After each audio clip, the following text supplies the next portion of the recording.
All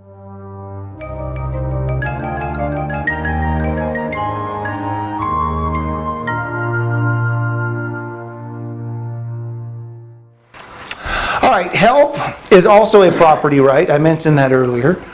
You have a right to your health. So diet and health, I found 7 statutes. You shall not eat blood. The peace offering is so that we don't eat blood or fat. Okay? The functions of blood are what? Well, supplies oxygen to cells and tissues. It supplies essential nutrients to cells like amino acids, fatty acids, and glucose. That's what it does when it leaves your heart and is going to your organs, tissues, and muscles. But as it's coming back, it's removing carbon dioxide, urea, and lactic acid, which is waste products. Can you see where I'm going with this? Yes. It's not healthy to eat because at least half of it contains waste products. Okay, so that's why God would have put this law up there. We're not supposed to eat blood because it's not healthy for us. There's a lot of contaminants. Animal fat is the same issue. We call animal fat saturated fat today.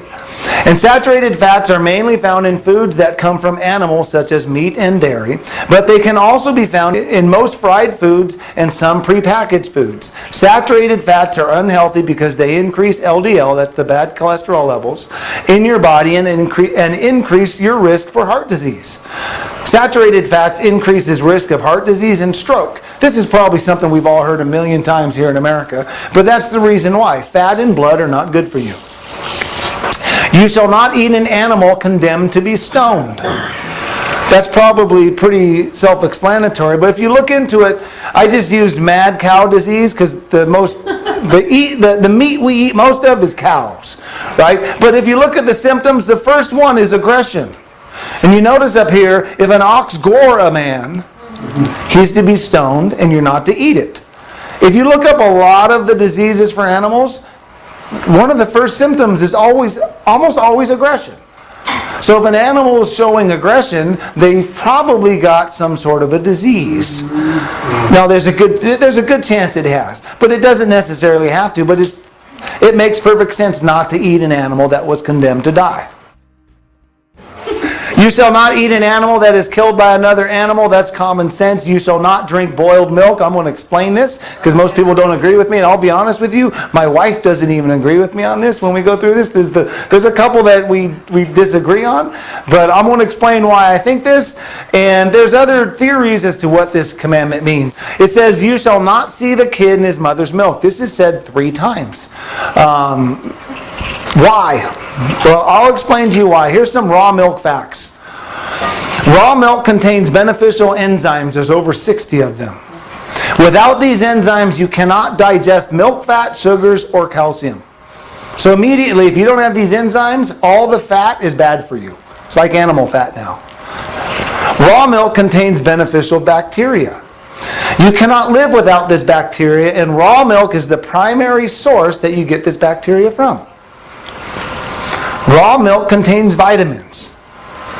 These vitamins are destroyed by pasteurization. In fact, all of this is destroyed by pasteurization. There are 0 health benefits to milk when it's pasteurized. You ever notice how in the past 100 years, milk used to do a body good? Used to be good. It was the miracle food. Now it's horrible for you. What's changed? Pasteurization. Is that boiling? Yeah. Pasteurization is boiling the meat, the milk. In the store. So why the mention of in its mother's milk? Well, remember this was an agricultural society, and I think this just gets us caught up on this. The only milk available is from the mother. Milk is produced after birth. So we raise goats. If I were only eating or drinking our milk, the only milk available to every kid I was going to boil would be from its mother. This would just be a common phrase. In fact, Rochelle and I the one thing I have over her in discussing this is we almost use this phrase because of it.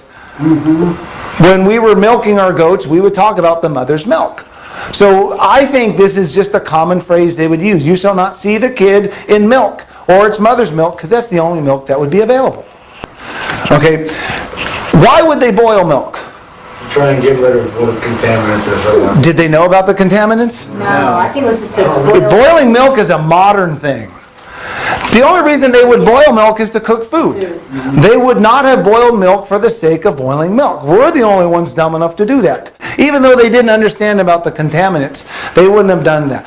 I also don't believe this is a prohibition against eating meat and milk together. The main reason is Abraham served God butter, milk, and a calf. So there's ways people try to say this, so I'm not trying to knock that theory. But I don't think God would have sat down at a meal and specifically, we're going to hold the milk until 3 hours, I don't even know what the time is. 50 minutes after I eat the meat. Okay? So if God ate meat and milk together, it can't be against the law. So this would kind of endorse what I was saying. A couple of questions though. Why do we pasteurize? Well, it's to kill harmful bacteria. Where does harmful bacteria come from? Unclean facilities. Why not simply keep the facilities clean? It's much cheaper to just boil the milk than regulate clean facilities. So the reality is they don't care how much junk gets in there. We're just going to boil it all out and not worry about cleaning the facilities and then sell you the milk. The beauty for us, there's only 2 states that even allow raw milk, and California is one of them. Yeah. We're one of the only 2 left that is held out to allow raw milk. Now you can still get it at just about every state. What you do is find a local farmer to just buy it from. They just can't sell it as food. Yeah. But I don't know. I just know California is one. We go to Sprouts and we buy raw milk. Here's the downside. It's about $15 a gallon. Yeah. That's the downside. But how do you know the facilities are clean? Well, you don't. But I haven't been sick from it yet. They are regulated, and Okay. I would imagine to make sure someone... I should have put this in here, but there were some statistics to show the harm from raw milk is so rare you have to worry about just about any other contamination in food other than raw milk. Does it taste the same? Yeah, it does taste the same to me. I like it.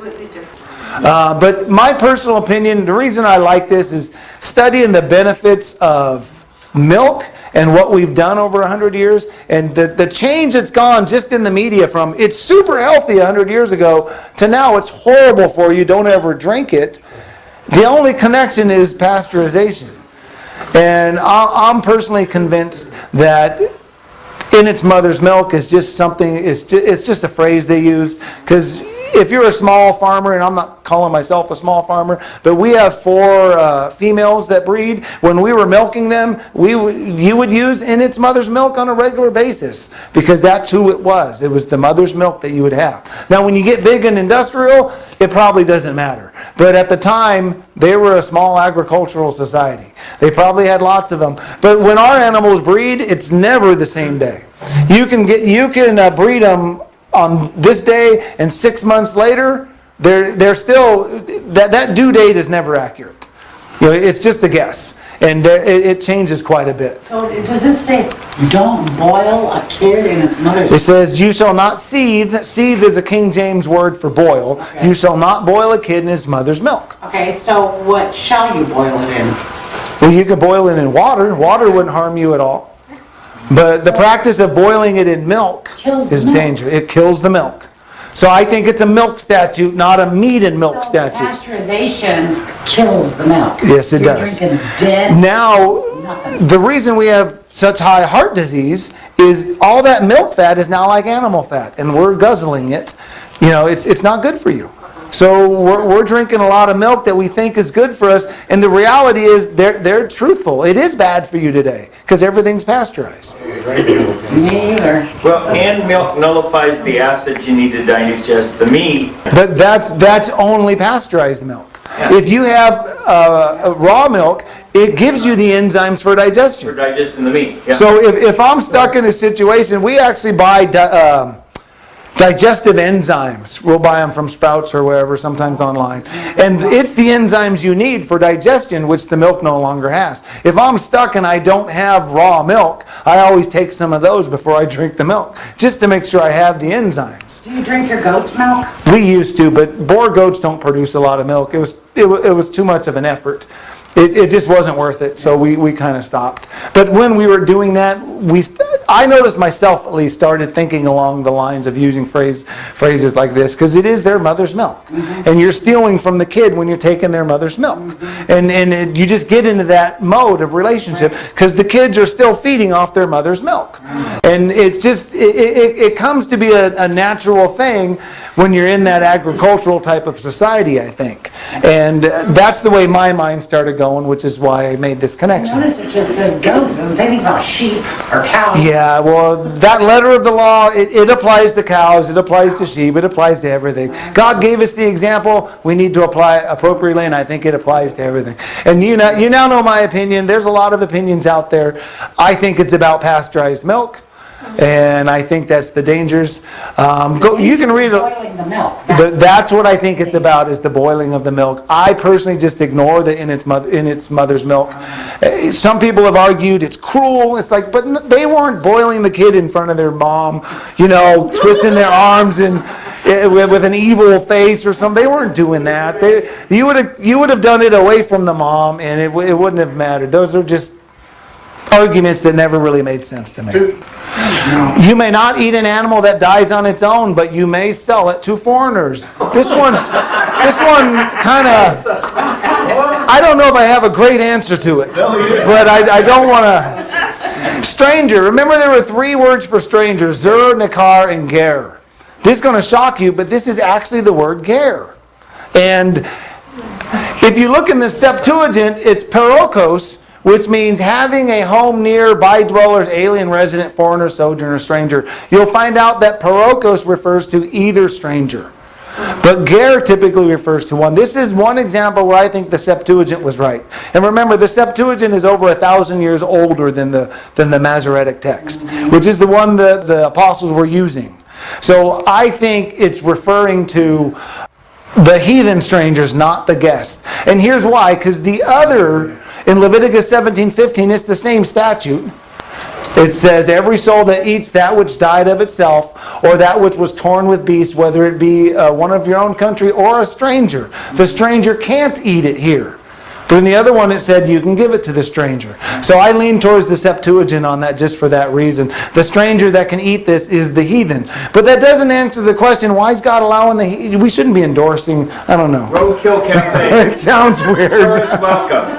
So I still have some issues with this verse. I'm waiting for God to answer some of those questions. But the reality is that's what it says. You shall only eat clean animals. So that leads us to the clean and unclean animal statute.